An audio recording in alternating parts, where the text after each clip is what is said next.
दोस्तों, अगर आप भी कर रहे हैं सिविल सर्विस की तैयारी तो प्रभात एग्जाम आपके लिए लेकर आए हैं इन न्यूज़ टॉपिक्स जो आपको आपकी परीक्षा में सफल होने में सहायक सिद्ध होगी।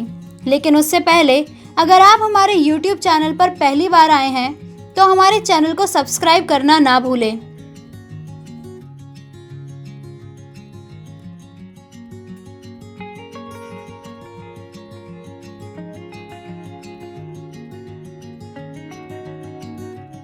इजराइल और फिलिस्तीन के बीच युद्ध विराम।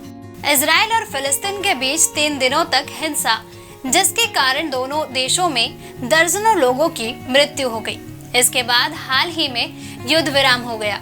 इस वर्ष की शुरुआत में भी यरूशलेम की अल अक्सा मस्जिद में फिलिस्तीनियों और इजरायली पुलिस के बीच तनाव बढ़ गया था। ये आवर्ती संघर्ष चल रहे इजराइल फिलिस्तीन संघर्ष का ही हिस्सा है। क्यों हुआ वर्तमान संघर्ष? इजरायली विमानों ने गाजा में ठिकानों यानी इस्लाम जिहाद के नेताओं को निशाना बनाया। जवाब में ईरान समर्थी फिलिस्तीनी जिहाद आतंकवादी समूह ने इजराइल पर सैकड़ों रॉकेट दागे। इस्लामिक जिहाद में हमास की तुलना में कम लड़ाके और समर्थक हैं। क्या हुई इजराइल की कार्यवाही? इजराइल ने इस्लामिक जिहाद के एक नेता पर हमले के साथ अपना अभियान शुरू किया और हमले की नीयत से एक अन्य दूसरे प्रमुख नेता पीछे किया। क्या हुई गाजा की कार्रवाई?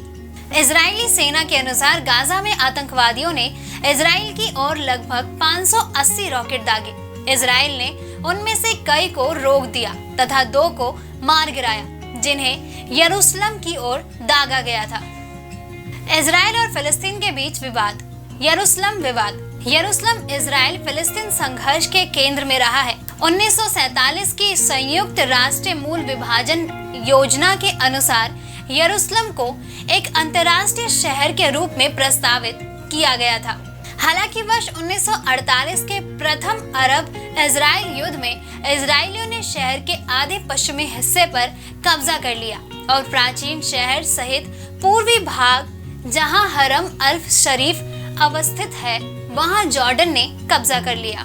वर्ष 1967 में 6 दिवसीय युद्ध के बाद इजराइल और अरब राज्यों के गठबंधन के बीच एक सशस्त्र संघर्ष हुआ, जिसमें मुख्य रूप से जॉर्डन, सीरिया और मिस्र शामिल थे। जॉर्डन का वाक्फ मंत्रालय, जो तब तक अल अक्सा मस्जिद पर नियंत्रण रखता था, ने इस मस्जिद की देखरेख करना बंद कर दिया। इजराइल ने वर्ष 1967 के 6 दिवसीय युद्ध में जॉर्डन के नियंत्रण वाले पूर्वी यरूशलेम पर कब्जा कर उसका विलय कर लिया। विलय के बाद से इजराइल ने पूर्वी यरूशलेम में बस्तियों का विस्तार किया। इजराइल पूरे शहर को अपनी एकीकृत सशस्त्र राजधानी के रूप में देखता है, जबकि फिलिस्तीनी नेतृत्व ने यह सुनिश्चित किया है कि वहां भविष्य के फिलिस्तीनियों राज्य के लिए किसी भी समझौते को तब तक स्वीकार नहीं करेगा जब तक पूर्वी यरूशलेम को उसकी राजधानी के रूप में मान्यता प्रदान नहीं कर दी जाती है। क्या है हालिया गतिविधियां? मई 2021 में इजरायली सशस्त्र बलों ने यरूशलेम में जायोनी राष्ट्रवादी द्वारा वर्ष 1967 में शहर के पूर्वी हिस्से पर इजराइल के कब्जे को स्मरण करते हुए निकाले जाने वाली मार्च से पहले यरूशलेम के हरम अल शरीफ में अल अक्स मस्जिद पर हमला किया था। शेख जर्राह द्वारा पूर्वी यरूशलेम में दर्जनों फिलिस्तीनियों परिवारों को बेदखल करने की धमकी ने संकट को और बढ़ा दिया। West Bank settlement.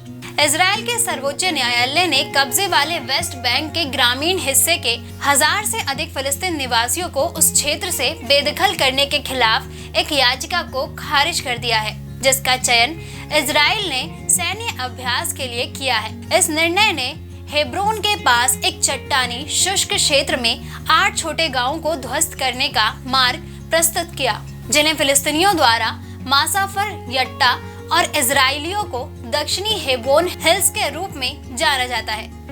दोस्तों, अगर आपको हमारा ये वीडियो पसंद आया हो तो इसे लाइक और शेयर करना ना भूलें। जल्द आपसे फिर मुलाकात होगी एक नए वीडियो पे एक नए टॉपिक के साथ। तब तक के लिए नमस्कार।